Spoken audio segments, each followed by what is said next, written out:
La hipoglicemia es otra de las complicaciones que vamos a tener en pacientes con diabetes mellitus tipo 2 y también en algunos raros casos en pacientes sin ninguna patología, en pacientes sanos. Bueno, empecemos con tocar este tema. La hipoglicemia es una de las complicaciones agudas más frecuentes en pacientes con diabetes mellitus tipo 1, debido a que se utiliza un medicamento con mucha frecuencia en este tipo de diabetes, que es la insulina.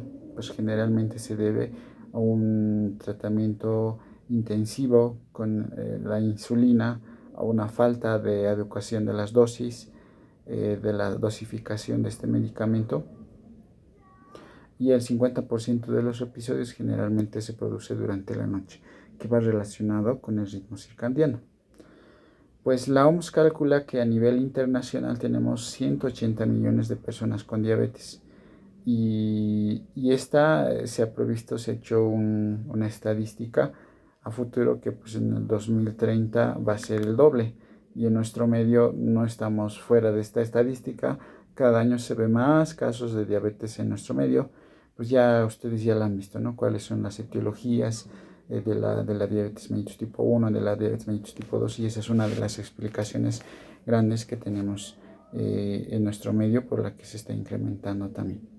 Alrededor del 90% de todos los pacientes que reciben insulina van a experimentar al menos un episodio de hipoglicemia en el transcurso de su tratamiento.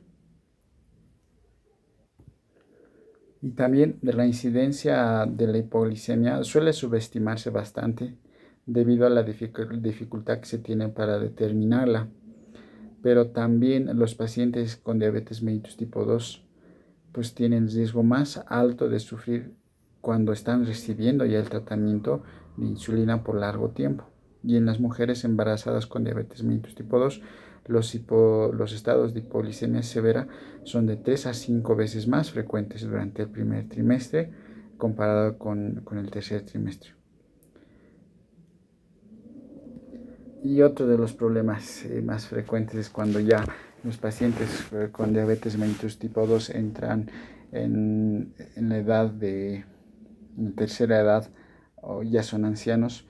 Pues la hipoglicemia es un problema muy común, porque el estado de envejecimiento puede modificar y modifica las respuestas hormonas contrarreguladoras a la hipoglicemia. Además que estas pueden estar modificadas también por la enfermedad de base que estas van asociadas, ya sea una enfermedad renal crónica, a una insuficiencia cardíaca crónica, a una desnutrición o a la polifarmacia, es decir, que estén tomando diferentes medicamentos para diferentes patologías. Es por eso que es un poco más complicado el manejo y el diagnóstico en estos pacientes, y un poco más de riesgo de que pueda progresar el estado de hipoglicemia en un estado un poco más complicado en estos pacientes. ¿Cómo la definimos? La Asociación Americana de la Diabetes la ha definido la hipoglicemia como una condición clínica que se caracteriza por las concentraciones bajas de glucosa en sangre, que van a ser usualmente menores a 70 miligramos decilitro. Pero esta definición va relacionada con esta organización, y obviamente existen muchas literaturas que entran en debate acerca de los valores, acerca del estado de conciencia que presentan este tipo de pacientes. Incluso se ha clasificado. La Asociación Americana de la Diabetes ha propuesto la siguiente clasificación: una hipoglicemia severa, evento que requiere de asistencia de otra persona; una hipoglicemia sintomática documentada, cuanto los síntomas con glucosa menor a 70 miligramos de decilitro; y una glucemia asintomática, cifras de glucosa menores a 70 sin síntomas asociados; y probable hipoglicemia sintomática, síntomas no acompañados de determinación de glucosa; y una hipoglicemia relativa, síntomas típicos con glicemia sérica mayor de 70 miligramos de decilitro. Y esta es la clasificación que ha hecho la Asociación Americana de la Diabetes. También se ha clasificado en niveles. En esta guía del 2022 pues se clasifica la hipoglicemia por niveles: nivel 1, nivel 2, nivel 3. Nivel uno, cuando la glicemia va a ser menor a 70 miligramos de decilitro y mayor o igual a 54 miligramos de decilitro. Y en nivel 2, glucosa menor de 54 miligramos de decilitro. Y nivel 3, que es un estado ya severo, que se caracteriza por la alteración del estado neurológico. Y un estado físico que va a requerir asistencia para tratar la hipoglicemia. En este caso ya se convierte en una emergencia. Prácticamente la hipoglicemia es una de las emergencias de la especialidad en endocrinología que requiere ser tratado de una forma inmediata. Y acá tenemos las causas o los factores o las etiologías que nos van a producir un estado de hipoglicemia. Tenemos fármacos, insulinas, hipoglicemiantes orales, pentamenida, quinidina, salicilatos, sulfonamidas. Y podemos tener patologías hepáticas que nos pueden producir este estado, insuficiencia hepática. También está la infección, inanición o desnutrición, pacientes que no consumen alimentos, cortisol, hormonas de crecimiento, uso de adrenalina, glucagón, tumores de no células beta, puede ser fibrocarcinoma, mesotelioma, rabdomiosarcoma, liposarcoma, hepatoma, tumores adrenocorticoides, leucemia, linfoma, melanoma y teratoma, o la presencia de patologías que puedan producir un hiperinsulinismo endógeno. En esta vamos a presentar insulinoma, alteraciones de las células beta, secretágogos de causa autoinmunitaria y alteraciones de la infancia y adolescencia, intolerancia transitoria al ayuno, hijos de madres diabéticas, hiperinsulinismo congénito, defectos enzimáticos congénitos y postprandial, reactivos posterior a una cirugía bariátrica por obesidad, inducidos por el alcohol, síntomas autonómicos sin hipoglicemia verdadera. En este cuadro se resumen todas las etiologías por las que un paciente con diabetes mellitus puede entrar en un estado de hipoglicemia. Y aquí, y para hacer una comparación, ¿no?, con la anterior complicación, igual tenemos la presencia de una sepsis. Una infección también puede producirte un estado de hipoglicemia, pero principalmente es un manejo inadecuado de fármacos o un estado de inanición, las más frecuentes en nuestro medio. Las demás son etiologías que se puede ver en algún momento, pero las más frecuentes en nuestro medio, la presencia de una sepsis o una insuficiencia hepática, una inanición o el uso de fármacos de forma inadecuada. Bien, vamos a adelantar este cuadro. Antes de explicar la fisiopatología, nos vamos a centrar en este cuadrito que tenemos. Pues, ¿cómo empieza la fisiopatología? Cuando existe una disminución de la concentración sérica de glucosa, pues tiende a desencadenarse diferentes respuestas para compensar ese estado de hipoglicemia. Primero, se deja de liberar la producción de insulina. Que generalmente aparece el cese de la producción de insulina cuando los valores van a estar en 80 miligramos de decilitro.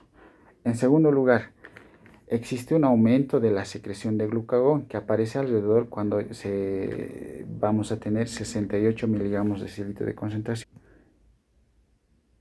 Y aquí está, ¿no? Vamos a utilizarlo, perdón, me adelanté. Insulina, glucagón. Y en tercer punto, pues existe un aumento de la producción de epinefrina, que generalmente se libera cuando ya existe una liberación, y cuando los valores de glicemia ya se van a encontrar entre 65 y 70 miligramos de decilitro, perdón.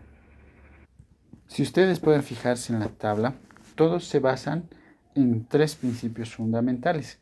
Aumentan la producción hepática de glucosa mediante la gluconeogénesis y la glucogenólisis. Y existe una disminución de la captación periférica de glucosa y van a inhibir la secreción de la insulina. Primera defensa, se deja de liberar la insulina. Segunda defensa, contra la hipoglicemia, se empieza a liberar el glucagón. Y la tercera defensa de la hipoglicemia va a ser la liberación de la epinefrina. Y cada una de estas se basa en esos tres principios. Y el cortisol y la hormona de crecimiento pues va a aumentar la producción de glucosa por parte del hígado, Hay una disminución de la utilización de glucosa por parte de los tejidos sensibles, con excepción del cerebro. El cerebro funciona con la glucosa, es por eso que el organismo disminuye la sensibilidad del uso de la utilización de la glucosa por los tejidos sensibles a la insulina, con excepción del cerebro.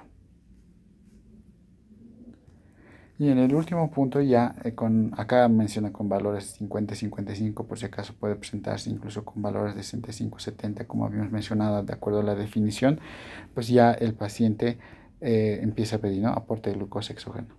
Es un comportamiento de defensa de ingesta de alimentos que cada paciente que está en un estado de hipoglicemia pues puede presentar, y esas son las barreras, ¿no?, de respuesta frente a la hipoglicemia con ciertos valores de concentración de glucosa. Primera, segunda y la tercera defensa. Bien, ahora pasemos a este cuadro. Ante una presencia de un estado de hipoglicemia, pues se va a activar tanto los sensores periféricos y también se va a activar a las células alfa y a las células beta, haciendo que exista una disminución de la secreción de insulina por parte de las células beta.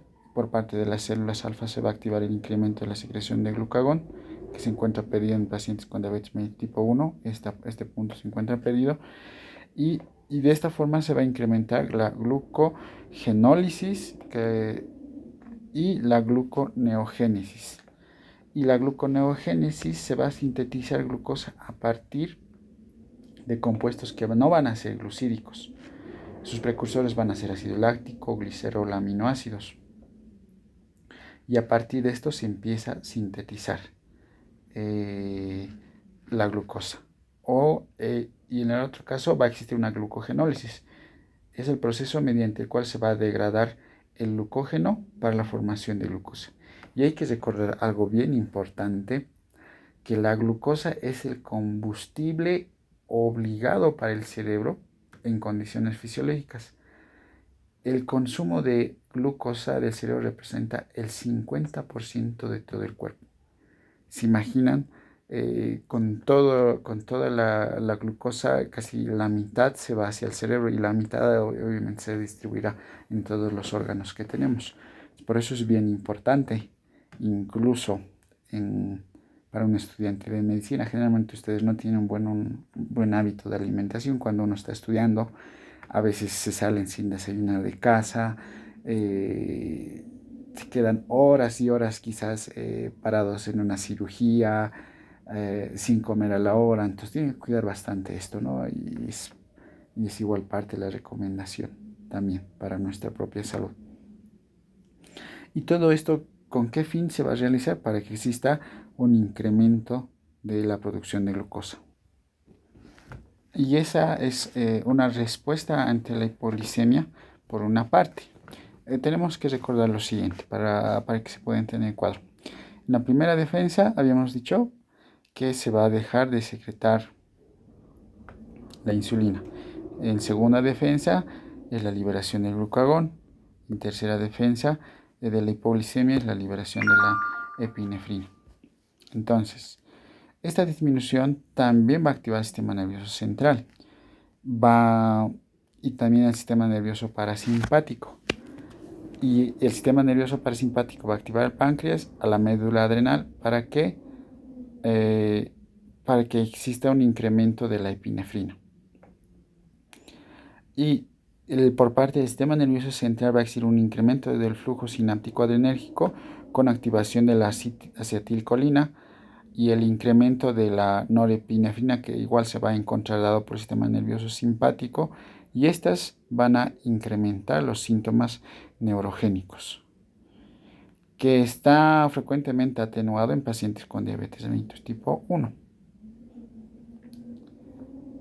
Y la epinefrina, también se encuentra atenuado en pacientes con diabetes mellitus tipo 1.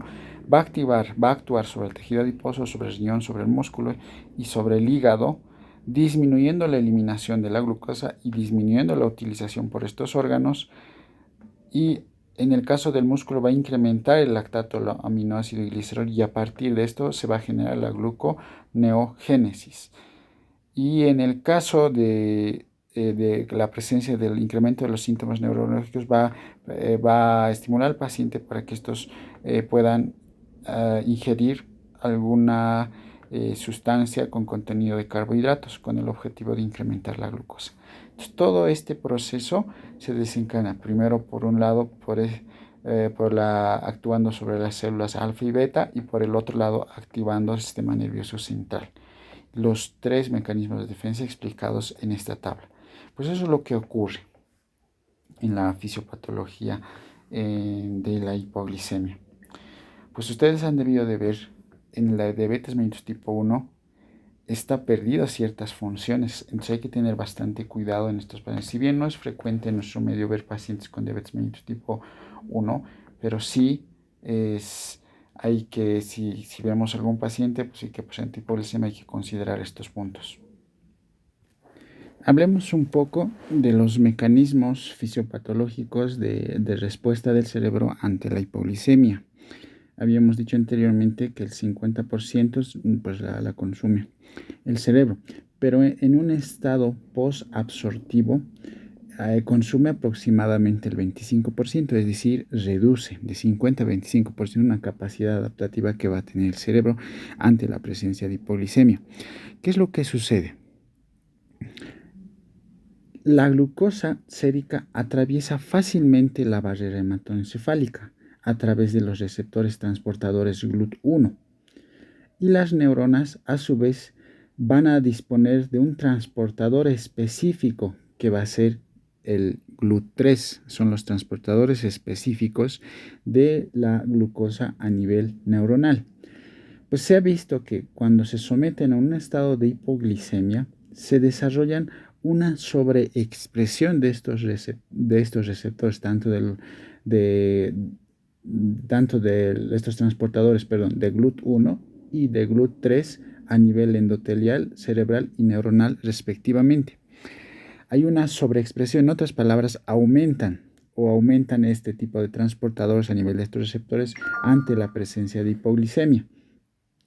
Y esta es una de las explicaciones buenos y malos a la vez, porque puede ser perjudicial porque la manifestación clínica puede pasar inadvertida, porque existe un mecanismo de compensación. ¿Y cuáles van a ser las zonas más sensibles ante la disminución del aporte glicémico? Van a ser la corteza cerebral, va a ser el hipocampo y el cuerpo estriado, que cumplen funciones muy complejas e importantes a nivel cerebral. Es por eso que también las manifestaciones clínicas van a tener, ¿no?, esos receptores.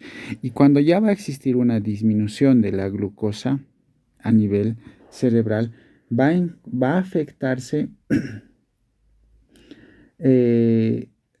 cuando existe una disminución, de la glucosa a nivel cerebral, va a tener un mecanismo de adaptación que va a ser dos mecanismos de adaptación. Va a existir un aumento del flujo sanguíneo cerebral, que lo normal es de 50 ml por cada 100 gramos en minuto a nivel cerebral, y el uso del reservorio de sustratos alternativos a la glucosa. Y como ya no va a haber glucosa, va a utilizar glucógeno, va a utilizar fosfolípidos. El cerebro, cuando ya no hay glucosa, pues va a utilizar estas dos sustancias. En otras palabras, los fosfolípidos pues son puede convertirse en sustancias tóxicas para las mismas neuronas. Ahora, cuando ya, a pesar de utilizar estas sustancias alternas como un mecanismo de adaptación, pues se va a encontrar comprometida. Va a existir una disminución de los niveles energéticos y va a afectar a la bomba de sodio-potasio. En otras palabras, va a impedir la despolarización, y también se va a encontrar comprometido los mecanismos de amortiguamiento de calcio. Y se va a generar una sobrecarga de calcio a nivel de la mitocondria y va a perder su polaridad y su capacidad de producción de ATP. Y esta pues va a producir un daño neuronal. Otra de las teorías que se ha propuesto, inducidas por la hipoglicemia, otra de las teorías que va a producir daño neuronal va a ser la generación de las caspasas, tanto las ejecutoras como las iniciadoras. Las iniciadoras son las caspasas de tipo 9 y las ejecutoras van a ser las caspasas tipo 3. Y todo esto va a condicionar a que exista un daño neuronal. Y acá tenemos, ¿no? En condiciones normales, el requerimiento fisiológico cerebral de consumo cerebral de oxígeno va a ser de 3.5 ml por cada 100 gramos. El flujo sanguíneo cerebral en la sustancia gris va a ser de 70-80. La presión de perfusión cerebral, que es una de las más importantes para conservar la vitalidad, va a ser de 50-150. Y la presión intracraneal de 5 a 13 milímetros de mercurio. Y la reactividad del dióxido de carbono en 3 a 4% por cada milímetro de mercurio. Y el aporte de oxígeno va a ser de 16 a 20 ml de oxígeno por cada 100 ml de sangre.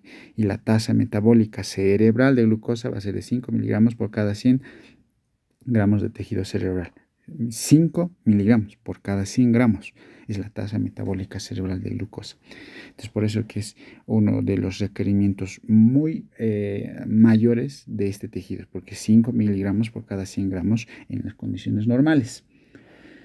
Eso es lo que sucede a nivel del comportamiento. Ahora, ¿qué es lo que ocurre con las contrarregulación defectuosa de glucosa ante una hipoglicemia? Recordemos un poco qué es lo que ocurre. Habíamos dicho que los siguientes mecanismos se encuentran perdidos en la diabetes mellitus tipo 1. El incremento del glucagón y la disminución de la insulina no presenta como mecanismo de respuesta en el de la hipoglicemia en los pacientes con diabetes mellitus tipo 2. Tampoco existe un incremento adecuado de la epinefrina en diabetes mellitus tipo 2 y tampoco existe un incremento de los síntomas neurogénicos en la diabetes mellitus tipo 2. Entonces, todas estas en la diabetes tipo 1 cuando está la diabetes mellitus tipo 1 completamente desarrollada, pues existe una respuesta, una contrarregulación defectuosa a la glucosa. Pero hay que recordar, ¿quién induce la glucogenólisis? El glucagón y la adrenalina. ¿Quién induce la gluconeogénesis? ¿Quién la estimula? La insulina. ¿Quién estimula la neoglucogénesis? El glucagón y la adrenalina y el cortisol y la hormona de crecimiento. ¿Y quién estimula la lipólisis? Pues va a estimular el glucagón, la adrenalina, el cortisol y la hormona de crecimiento. ¿Y quién estimula la lipogénesis? La insulina. Y la proteólisis va a estimular el glucagón y el cortisol. Y la síntesis proteica, la insulina y el cortisol. Acá está parte de la fisiología de estas hormonas contrarreguladoras, además de que en la fisiopatología de la hipoglicemia vemos como primer mecanismo de respuesta, segundo mecanismo de respuesta y tercer mecanismo de respuesta. Pues en un primer mecanismo de respuesta se va a inhibir la insulina. Como se va a inhibir la insulina, ya no va a haber estimulación de la formación de glucagón. En el segundo mecanismo de respuesta, pues ¿qué sucede? Va a existir la estimulación del glucagón. ¿Qué es lo que va a estimular? La neoglucogénesis. Además va a estimularse la lipólisis para la formación de la neoglucogénesis. Además va a existir una proteólisis. Un poco todo con el objetivo de generar. Y la adrenalina lo mismo, va a estimular la glucogenólisis, va a estimular la neoglucogénesis y la lipólisis, todo con el objetivo de formar. Y posteriormente se van a liberar, ¿no? El cortisol y la hormona de crecimiento. Son los mecanismos con los que se va a presentar hipoglicemia. Las fases neurológicas de la hipoglicemia, las manifestaciones clínicas debido a la hipoglicemia pueden ser variadas y pueden ser inespecíficas a nivel neurológico. Podemos dividir en dos categorías, ¿no? Las causadas por el sistema nervioso autónomo y por la actividad aumentada del sistema nervioso autónomo, y las causadas por la actividad reducida del sistema nervioso central. Por lo general, estos síntomas van a aparecer alrededor de los 55 miligramos de decilitro de glicemia cuando va a existir esta concentración a nivel de la sangre, y los síntomas neuroglucopénicos va a depender del área cerebral en que se van a encontrar afectada. Y habíamos dicho, ¿no? La corteza es una de las áreas más sensibles al déficit de glucosa.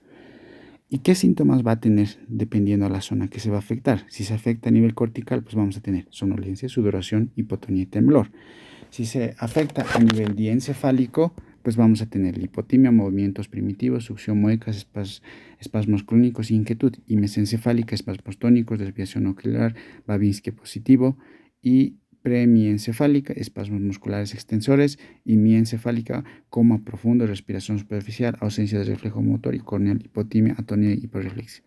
Una de las más principales, hemos dicho que la zona cortical se va a encontrar afectada. Somnolencia, sudoración, hipotonía y temblor suelen presentar estos pacientes porque va a ser la zona más sensible al estado de hipoglicemia. Con esto podemos tener el diagnóstico clínico. Pues en la clínica, en 1938, Alan Wilfred, el cirujano precursor de la cirugía pancreática, pues ha reportado una triada patognomónica de la hipoglicemia, que va a ser los síntomas que han de ser compatibles con hipoglicemia, con concentraciones glucosas menores a 50 miligramos de decilitro y el alivio inmediato de los síntomas después de la ingestión de glucosa. ¿Y cuál es esta triada? Pues las que acabo de mencionarles. 1. Síntomas compatibles con hipoglicemia. 2. Concentraciones de glucosa menores a 50 miligramos de decilitro. Y 3. Que los síntomas se alivien inmediatamente a la ingestión de la glucosa. Entonces es la triada de Whipple que ha descrito en 1938. Son síntomas de la hipoglicemia, la triada patognomónica de hipoglicemia. Tenemos síntomas neurogénicos, síntomas neuroglucopénicos, principalmente esas dos, ¿no? Síntomas neurogénicos son síntomas autonómicos que se van a generar al disminuir las concentraciones por debajo a 55 miligramos de decilitro. ¿Qué síntomas vamos a tener? Temblor, agitación, ansiedad, nerviosismo, palpitaciones, diaforesis, sequedad de boca, hambre, palidez y dilatación pupilar. Estos son síntomas neurogénicos, son los síntomas que se va a presentar cuando los valores van a ser menores a 55. Ahora, si los síntomas van a ser neuroglucopénicos, se van a presentar generalmente cuando va a estar las concentraciones de glucosa menores a 45 miligramos de decilitro. Estas van a ser confusión, inatención, irritabilidad, alteraciones del lenguaje, ataxia, parestesia, cefalea, estupor, convulsiones, déficit neurológico focal, transitorio, coma y muerte. Cuando ya se presentan los síntomas neuroglucopénicos, ya se está en un estado de progreso en daño neuronal, que hay que actuar de forma inmediata, porque si no va a existir un daño neuronal. Y estas se producen cuando ya existe un consumo de las reservas de glucosa de las neuronas. Habíamos mencionado que existe una fase en la que las neuronas van a utilizar sustancias alternativas a la glucosa, entre están los fosfolípidos y el glucagón, pero cuando estas ya no existen, pues prácticamente no empieza el daño neuronal. Empieza a alterarse la despolarización a nivel neuronal y alteraciones de las concentraciones de calcio, y con ello va a inhibirse la despolarización. ¿Cuál es el tratamiento? Puede utilizarse glucagón por vía intramuscular subcutánea, puede utilizarse administración intravenosa por vía parenteral de glucagón de 25 a 50 miligramos de gramos, en solución 50% hasta la remisión de los síntomas. Estos medicamentos generalmente no lo utilizamos, lo que tenemos son ampollas de dextrosa a diferentes concentraciones y dextrosa a concentración de 5, 10, 20%, ¿no? Dependiendo, son soluciones que se pueden utilizar por vía intravenosa en nuestro medio.